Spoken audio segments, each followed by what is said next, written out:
नमस्कार दोस्तों, स्वागत है आप सभी का हमारे चैनल में। दोस्तों, एसपी मैडम साधारण से कपड़ों में एक दुकान से कपड़ा खरीदने के लिए जाती हैं, लेकिन वहाँ पर उनके साथ कुछ ऐसा हो जाता है कि उनकी और दुकानदार की किसी बात को लेकर झड़प हो जाती है और दुकानदार उन्हें धमकी देने लगता है कि आप या तो मेरी बात मान जाओ, वरना मैं पुलिस को बुला लूंगा और फिर देख लेना आपको जेल की हवा खानी पड़ेगी। इस बात को सुनकर एसपी मैडम मुस्कुराने लगती है और दुकानदार से कह देती है कि ठीक है, अगर ऐसी बात है तो आप पुलिस को ही बुला लो, वहीं आकर हमारा फैसला कर देगी। क्योंकि एसपी मैडम के दिमाग में यह था कि पुलिस वाले आने के बाद उन्हें पहचान लेंगे और उसके बाद यह सब कुछ यहीं पर सॉर्ट आउट हो जाएगा। लेकिन जैसे ही पुलिस वाले आते हैं तो वह दुकानदार उनसे कुछ ऐसा कहता है जिसे सुनने के बाद वह पुलिस वाले एसपी मैडम को अपने साथ लेकर वहां से जाने लगते हैं। अब एसपी मैडम इस बात को देखकर बड़ी हैरान है कि उन्होंने उसे नहीं पहचाना और उल्टा वह गलत का साथ दे रहे हैं। इसके बाद इस कहानी में कुछ ऐसा होता है कि जिसकी किसी ने कल्पना भी नहीं की होगी। क्या हुआ था, इससे आगे पूरी कहानी की सच्चाई जानने के लिए वीडियो को अंत तक जरूर देखें। दोस्तों, बिहार के पटना सिटी में एक नए एसपी साहिबा की नियुक्ति होती है। एसपी साहिबा, जिनका नाम था रजनी सिंह, और रजनी सिंह अपनी ईमानदारी के लिए बहुत ही ज्यादा प्रचलित हुआ करती थी। अब जैसे ही उनकी यहाँ पर पोस्टिंग होती है तो पोस्टिंग हुए उन्हें एक ही दिन हुआ था और दूसरे ही दिन उनके पास उनका छोटा भाई आ जाता है। दरअसल उनके छोटे भाई की शादी आने वाली थी और वह शादी पर अपनी बहन को अपने साथ ले जाना चाहता था। एसपी साहिबा का पूरा भरा, लेकिन वो फिलहाल यहाँ पर शिफ्ट नहीं हुआ है तो वह अपने भाई को समझाने लगती है। कहती है कि भाई कोई बात नहीं, तुम शादी कर लो, मैं बाद में किसी दिन आकर तुमसे मिल लूंगी। लेकिन उनका भाई कहने लगता है कि नहीं बहन, अगर आप शादी में नहीं आओगे तो मैं बिल्कुल भी शादी नहीं करूंगा। यानी कि भाई बहन में काफी अच्छा प्यार था। तो इसी वजह से जो एसपी मैडम होती है आने के लिए हामी भर लेती है। कहती है कि ठीक है भाई, तुम चिंता मत करो, मैं जरूर से तुम्हारी शादी में आऊंगी। ऐसा कहकर एसपी साहिबा ने अपने भाई को समझा दिया था तो उसका भाई भी इस बात को मान जाता है और शाम को उससे कुछ बात करने के बाद वहाँ से अपने घर चला जाता है। एसपी साहिबा ने कह दिया था कि ठीक है, कल शाम को मैं तुम्हारे यहाँ पर आ जाऊंगी, तुम कैसी भी चिंता मत करो। अब इसके बाद एसपी साहिबा दूसरे दिन सुबह सुबह उठकर वहाँ पर जाने की तैयारी करने लगती है। वह सोचती है कि मैं शादी में जा रही हूँ तो अच्छे से कपड़े तो मेरे पास होने चाहिए। यही सोचकर एसपी साहिबा वहाँ से अपनी पर्सनल गाड़ी लेती है और पर्सनल गाड़ी लेकर साधारण से कपड़ों में मार्केट में चली जाती है। कपड़ों की खरीदारी करने के लिए पहले एसपी साहिबा कई बड़ी बड़ी दुकानों पर जाती है, लेकिन वहाँ पर उन्हें कोई साड़ी पसंद नहीं आती है। ऐसे घूमते घूमते एसपी साहिबा एक और दुकान पर पहुँच जाती है जिसका नाम था सुरेश साड़ी भंडार। अब सुरेश साड़ी भंडार की दुकान पर पहुँच गई थी और वहाँ पर जाकर अपने लिए साड़ियाँ देखने लगती है। घर से आए हुए लगभग 2 से 3 घंटे हो गए थे, लेकिन अभी तक उन्हें कोई भी साड़ी पसंद नहीं आई थी। जैसे तैसे करके इस दुकान पर उन्हें एक साड़ी पसंद आती है तो एसपी साहिबा उस दुकानदार से उस साड़ी का मोल भाव करने लगती है। जो दुकानदार होता है कि मैडम हमारी दुकान का एक ही रेट है, वो बाहर आपने बोर्ड पर लिखा भी देखा होगा, और इस साड़ी का जो एक ही दाम है वह है 3-10 लाख। अब एसपी मैडम साड़ी को देख चुकी थी और देखने के बाद कहती है कि ठीक है, कोई बात नहीं। अपने पास से 10 लाख निकालकर उस दुकानदार को दे देती है। दुकानदार उन पैसों को गिनता है। गिनने के बाद उन पैसों को अपने पास रख लेता है। उन्होंने पैसे अपने पास रख लिए थे और इसके बाद उस साड़ी को पैक करके एसपी मैडम को दे दिया था। एसपी मैडम भी खुशी खुशी वहाँ से वापस लौटने लगती है, क्योंकि उन्हें जो चीज चाहिए थी वो चीज मिल गई है। इसके बाद एसपी मैडम उस दुकान से बाहर निकल जाती हैं और बाहर निकलने के बाद और भी कुछ सामान मार्केट से खरीदने लगती है। और जैसे ही वह दूसरी दुकान में जाकर कुछ खरीदारी कर रही थी, तो उसी दौरान उनका वह थैला, जिस थैले के अंदर उन्होंने वह साड़ी रख रखी थी, वह थैला गिर जाता है और गिरने के बाद वह साड़ी उससे बाहर निकल आती है। जैसे ही वह साड़ी बाहर निकलती है तो एसपी मैडम को साड़ी में खास दिखाई दे जाता है। अब खास कुछ लोग नहीं समझेंगे तो आप लोगों को बता देता हूँ, कपड़े के अंदर जब कपड़े को बनाया जाता है तो कई बार धागों के गुच्छे इकट्ठे हो जाते हैं और उसी को खास कहा जाता है। इसके बाद एसपी मैडम उसी दुकान के अंदर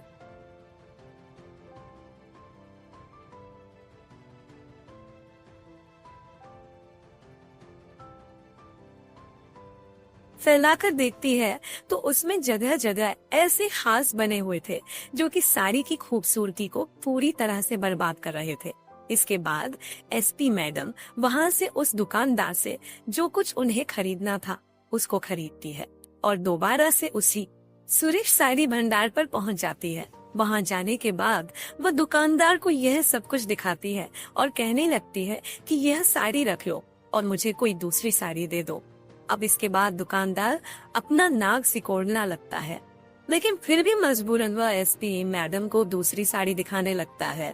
अभी तक दुकानदार को नहीं पता कि यह यहाँ की एसपी है और ना ही एसपी मैडम ने ये बात जाहिर होने दी थी।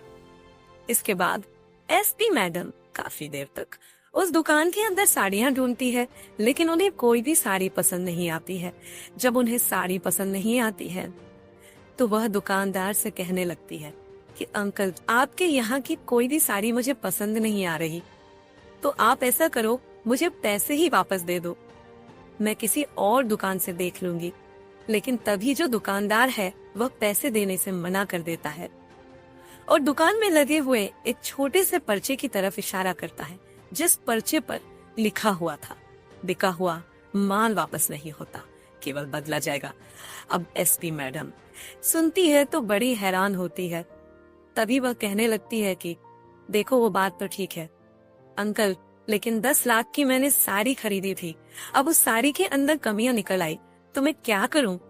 इसमें आपकी भी तो गलती है। लेकिन दुकानदार कहता है कि मैडम देखो, बहस मत करो, हमारे यहाँ का यह रूल है और हम इसको तोड़ नहीं सकते। हुआ माल वापस नहीं होता, लेकिन अभी तक मैं इसे अपने घर तक भी नहीं लेकर गई हूँ। यहाँ से बस साइड की ही दुकान पर गई हूँ और वहाँ जाकर मुझे यह चीज दिखाई दे गई, तो मैं इसे वापस करना चाहती हूँ, तो इसमें बुराई ही क्या है?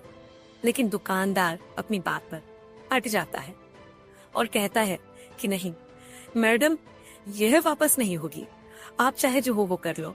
इसके बाद कहने लगती है कि नहीं, यह वापस तो आपको करनी होगी, वरना मैं यहाँ से नहीं जाने वाली। ऐसा कहकर एसपी मैडम वहाँ पर बैठ जाती है और उस दुकानदार से उस साड़ी को वापस करने के लिए आग्रह करने लगती है। लेकिन दुकानदार जब देखता है कि यह महिला अड़िग है और यह से नहीं जाने वाली, तो वह सीधा पुलिस को फोन करने की धमकी देने लगता है। आप यहाँ से चले जाओ, वरना मैं पुलिस को बुलाकर आपको अंदर करवा दूंगा कि आप यहाँ पर मेरे साथ गलत कर रही हो और यहाँ पर सीसीटीवी कैमरे भी लगे हुए हैं। जब आपने एक बार सामान खरीद लिया तो दोबारा ये वापस नहीं होगा। अगर आपको इसके बदले में और कुछ चाहिए तो आप और कुछ ले सकती हो, लेकिन यह नहीं चलेगा कि आप दोबारा से पैसे वापस ले जाओ। का नाम सुनती है तो दुकानदार से कहने लगती है कि ठीक है, तुम पुलिस को बुला लो, कोई बात नहीं, वहीं आकर हमारा फैसला कर देगी। क्या आप मुझे वापस पैसे दोगे या नहीं दोगे?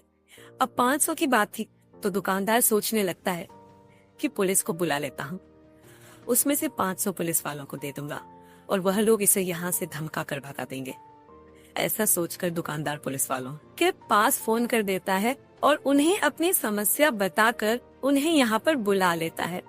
इसके बाद जो भी मैडम होती है वह सोचने लगती है कि आने दो पुलिस को, पुलिस तो आते ही मुझे पहचान लेगी और उसके बाद उल्टा इसी को डांट कर मेरे पैसे वापस दिला देगी। इसी वजह से मैडम ने अभी तक उसे महसूस नहीं होने दिया था कि वह एक एसपी है, क्योंकि मैं देखना चाहती थी कि पुलिस वाले यहाँ पर कैसा व्यवहार करते हैं और वह उसे पहचानते हैं या नहीं पहचानते। थोड़ी देर बाद वहाँ पर पुलिस वाले आ जाते हैं और वहाँ पर आकर उस दुकानदार से बात करने लगते हैं। दुकानदार उन्हें एक साइड में ले जाता है और वहाँ पर चुपके से 500 अपने पास से निकालकर उसे दरोगा के जेब में रख देता है। कहता है कि साहब, इसको यहाँ से ले जाओ, इसने मेरा जीना हराम कर रखा है। अब जैसे जेब के अंदर 500 आते हैं तो जो पुलिस वाला होता है ईमानदारी से अपना काम करने लगता है, क्योंकि 500 की ताकत काफी ज्यादा होती है। तो 500 की वजह से उस महिला से बदतमीजी करने लगता है और उसको धमकाने लगता है। वह कहता है कि वैसे तो आप पढ़ी लिखी दिखाई दे रही हो, लेकिन इस तरह के काम करते हुए आपको शर्म नहीं आती? जब दुकान पर लिखा हुआ है कि बिका हुआ माल वापस नहीं होता, तो यह आपके माल को कहां से बदल ले? अब यह सब कुछ सुनने के बाद एसपी साहिबा बड़ी हैरान होती है, क्योंकि असलियत में उस दुकानदार की गलती थी। उसे अपना माल वापस लेना चाहिए था। जब साड़ी के अंदर डिफेक्ट है तो उसको भला कोई व्यक्ति इतनी कीमत में क्यों लेगा? या था, लेकिन अगर कंप्रोमाइज वह नहीं कर सकते थे तो उनके पैसे वापस देने थे। इस बात को देखकर एसपी साहिबा बड़ी हैरान होती है, और दूसरी हैरानी उन्हें इस बात की भी थी कि यह लोग आकर उल्टा उससे ही ब्लेम कर रहे हैं और यह भी नहीं पहचान रहे हैं कि यह यहाँ की एसपी साहिबा है। दरोगा को समझाने लगती है, कहती है कि साहब, मैं कहाँ गलत हूँ? यहाँ पर ये दुकानदार गलत है और आपको इसके खिलाफ एक्शन लेना चाहिए। मेरे पैसे वापस लौटा दो, और इस साड़ी के अंदर खराबी है तो मैं इसको भला क्यों लूंगी? इसके बाद दुकानदार कहने लगता है कि साहब, मैंने अच्छी तरह से इनको साड़ी दिखाया था और दिखाने के बाद इसका मोल भाव किया था, जब तो इन्होंने पैसे देकर यहाँ से चली गई थी, लेकिन बाद में आई है, हो सकता है साड़ी को बदल कर ले आई हो। इस बात को सुनकर एसपी साहिबा को गुस्सा तो बहुत आता है, लेकिन अभी वो देखना चाहती है। तभी वो दरोगा से कहने लगती है कि साहब देखो, यह वही साड़ी है और इनका ही थैला है। अगर आपको विश्वास नहीं है तो साइड वाली दुकान तक मैं गई हूँ और आप यहाँ के सीसीटीवी कैमरे में इसकी रिकॉर्डिंग भी निकाल सकते हो। अब जो दरोगा है वह जल्द से जल्द मामले को रफा दफा करना चाहता है और इसी वजह से वह एसपी साहिबा के ऊपर चिल्लाने लगता है। कहता है कि आपको शर्म नहीं आती? देखने से तो आप पढ़ी लिखी लग रही हो, फिर भी ऐसे काम करते हुए आपने हो सकता है यह साड़ी बदल दी हो। जैसा दुकानदार कह रहा है वैसा भी सही हो सकता है। अगर आपने ज्यादा इसको परेशान किया तो मजबूरन आपको मुझे गिरफ्तार करना होगा। अब भी वह इस बात को लेकर चुपचाप है और कहने लगती है कि ठीक है साहब, अगर ऐसी बात है तो आप मुझे अंदर बंद कर दो, मैं भी तो देखूं आप मुझे भला बेमतलब के अंदर कैसे बंद कर सकते हो। अब यह बात दरोगा को चुप जाती है और इसके बाद दरोगा हवालदार को कहने लगता है कि इसे पकड़कर जीप में बैठा हो और इसे लेकर चलते हैं। लेकिन तभी जो वह कह देती है कि आप वैसे तो कानून के रक्षक हो, लेकिन आपको इतना भी नहीं पता कि किसी महिला को गिरफ्तार करते वक्त एक महिला पुलिस होनी चाहिए और उसके बाद ही आप महिला को गिरफ्तार कर सकते हो।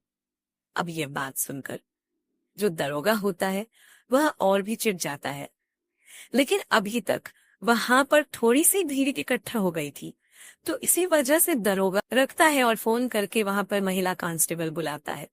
अब जैसे ही वहां पर महिला कांस्टेबल आती है तो उसके बाद वह एसपी साहिबा को पकड़कर जीप में बिठा लेता है और बाजार के अंदर सभी लोग यह सब कुछ देख रहे थे। अब पुलिस के सामने भला कौन बोलेगा, यही सोचकर सब लोग चुप रहते हैं और एसपी साहिबा को वहां से बिठाकर थाने तक ले जाया जाता है। साहिबा थाने में पहुंचती है तो थाने के अंदर एक पुलिस वाला था जो एसपी मैडम को अच्छी तरह से जाना पहचाना करता था, क्योंकि कुछ दिनों पहले एसपी साहिबा के यहाँ पर उनकी ड्यूटी थी और एसपी साहिबा की ईमानदारी के लिए वह वहां पर पूरी तरह से चर्चित थी। तो जैसे ही वह स्टार्टिंग में गया था तो उसे टाइम पर उसे नहीं पता था, लेकिन धीरे धीरे वह एसपी तरह से जान पहचान लिया था। और जैसे ही वह एसपी साहिबा को थाने के अंदर आता हुआ देखता है कि पुलिस वाले उन्हें पकड़ कर ला रहे हैं, तो एकदम से बड़ा हैरान हो जाता है। वह आकर दरोगा को समझाने लगता है। कहता है कि साहब, आपने बहुत बड़ी गलती कर दी है और इस गलती के लिए आपको बहुत कुछ पछताना पड़ेगा। लेकिन तभी जो एसपी साहिबा होती है, वाले को देखकर समझ जाती है कि उसे जान चुका है, तो वह एकदम से उसे चुप रहने का आंखों ही आंखों में इशारा कर देती है। और पुलिस वाला भी समझ जाता है। इतनी ही देर में दरोगा कहने लगता है कि गलत क्या किया है। ये हमें चैलेंज कर रही थी कि कानून ने हमसे अच्छी तरह से जानती है, तो इसी वजह से इसको उठा ले आए हैं। एक रात हवालात की हवा खाई, इसे पता चल जाएगा कि कायदा कानून क्या होता है। ऐसा कहकर एसपी मैडम को उन्होंने अंदर बंद कर दिया था। लेकिन अंदर से एसपी मैडम दरोगा को तरह तरह के कानूनी काम बताने लगती है और कहती है कि तुमने गलत किया है और रात के समय तो तुम मुझे यहाँ पर रख ही नहीं सकते, फिर एक रात में हवालात की हवा कैसे खा सकती हूँ। यह सब कुछ सुनकर दरोगा को और भी ज्यादा गुस्सा आता है और वह उस पर चिल्लाने लगता है। कहता है कि या तो तू चुप हो जा, वरना मैं कुछ महिला कांस्टेबल को भेजकर तेरी अच्छी तरह से पिटाई करवा दूंगा। तभी एसपी साहिबा उस पर भी कानून छोड़ती है और कहती है कि ऐसे भला कैसे आप मुझ पर पिटाई लगवा सकते हो? अगर हिम्मत है तो पिटाई लगवा कर दिखाओ। अब जो दरोगा होता है, और यह सब कुछ वह पुलिस वाला देख रहा था जो एसपी साहिबा को जाना पहचाना करता था। दरोगा गुस्से में आकर अपनी महिला कांस्टेबल को आदेश देता है और कहता है कि इसे अच्छे से सबक सिखा दो। इसके बाद जैसे ही महिला कांस्टेबल उसे लॉकअप के अंदर जाने लगती है, तो जो एसपी साहिबा होती है वो उनको रोकती है और कहती है कि खबरदार, अपना आई कार्ड अपने साथ लेकर आई थी, उसे निकालकर उन महिला कांस्टेबल के आगे लटका देती है। अब जैसे ही महिला कांस्टेबल आई कार्ड देखती है तो एकदम से हैरान हो जाती है और जोरदार सलूट एसपी मैडम को मारती है। अब यह सब कुछ देखकर जो दरोगा था वो पूरी तरह से कंफ्यूज हो जाता है। इसके बाद लॉकअप का दरवाजा खुला हुआ था, तो लॉकअप का दरवाजा तक मुजरिम समझा जा रहा था। वो लॉकअप से बाहर आती है और बाहर आने के बाद उसे दरोगा को धमकाने लगती है। अब दरोगा जब यह देखता है कि इसके आगे दोनों महिला कांस्टेबल ने सलूट मारा है और उसके बाद यह मुझे धमका रही है, तो उसे समझने में देर नहीं लगती कि हो सकता है कि यह इस डिस्ट्रिक्ट की नई एसपी साहिबा हो। जो पुलिस वाला एसपी साहिबा को अच्छी तरह से जाना पहचाना करता था, वह सभी लोगों को एसपी साहिबा के बारे में बताता है और बताता है कि वह कितनी ईमानदार है और अपने काम के प्रति कितनी निष्ठा रखा करती है। इस बात को सुनने के बाद थाने के अंदर जितने भी पुलिस वाले जो एसपी साहिबा को अब तक नहीं पहचान रहे थे, वह एकदम से उन्हें सलूट मारते हैं और दरोगा जो होता है उसकी पतलून गीली हो जाती है। वही यह सब कुछ देखकर बड़ा ही परेशान हो जाता है और एकदम से मैडम के पैर पकड़कर माफी मांगने लगता है। कहता है कि मैडम, मुझे माफ कर दो, मुझसे बहुत बड़ी गलती हो गई और आगे से ऐसा कुछ नहीं होगा। लेकिन तभी एसपी साहिबा उसे उठाती है और कहती है कि नहीं, आपने गलती नहीं की है, आपने पूरी ईमानदारी से अपना काम किया है। मैंने वह चीज भी देखी थी जब उस दुकानदार ने आपकी जेब में 500 रखे थे और सोचा था कि 500 में अगर काम हो जाता है तो 10,000 का सामान खराब नहीं होगा। इसी वजह से आपने अपना काम ईमानदारी से किया है, तो आपको माफी मांगने की जरूरत नहीं है। आप बहुत ही ज्यादा ईमानदार हो। लेकिन आपकी जो ईमानदारी है वो है ना कि सरकार के प्रति इस बात को सुनकर जो पुलिस वाला होता है वह और भी ज्यादा शर्मिंदगी महसूस करता है और उनसे और भी ज्यादा माफी मांगने लगता है।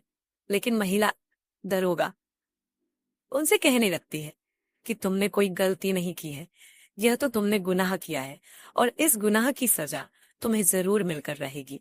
और ऐसा कहते हुए एसपी साहिबा वहां से फोन मिलाती है। मिलाने के बाद कुछ उच्च अधिकारियों को वहां पर बुलाती है।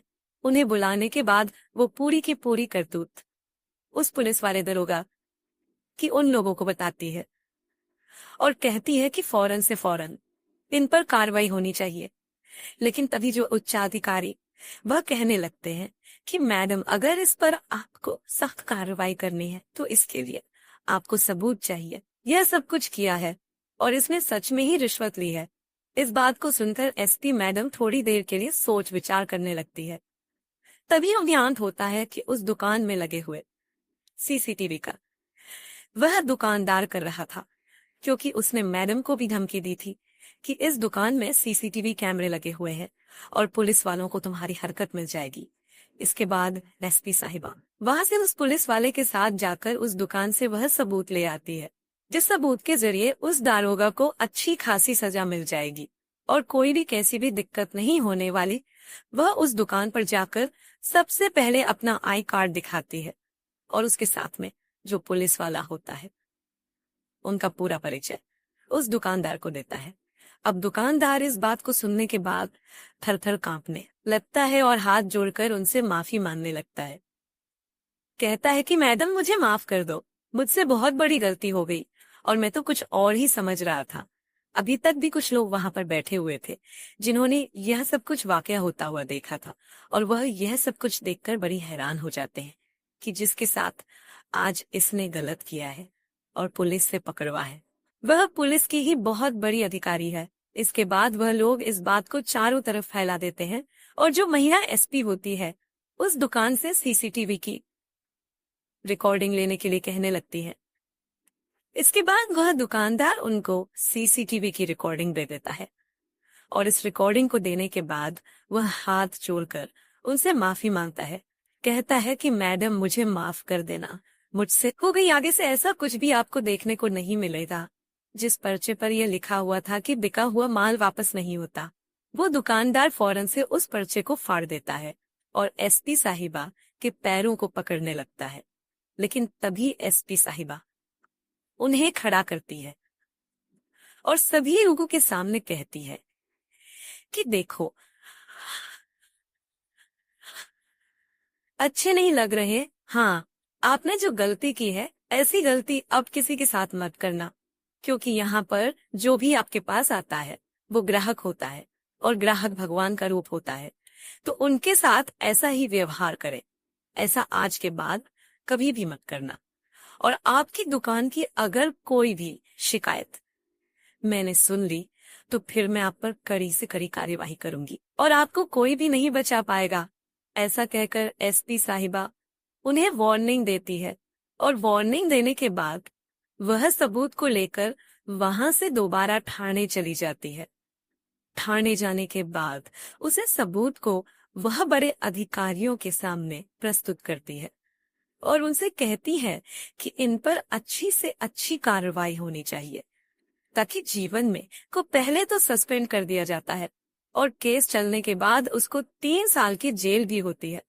इसके बाद एसपी साहिबा उसे दुकानदार ने उसी टाइम पर जब माफी मांगी थी तो उन्हें पैसे वापस दे दिए थे, तो उन्हीं पैसों से किसी और दुकान से अपने लिए कपड़े खरीदती है और कपड़े खरीदने के बाद अपने भाई की शादी के लिए निकल जाती है।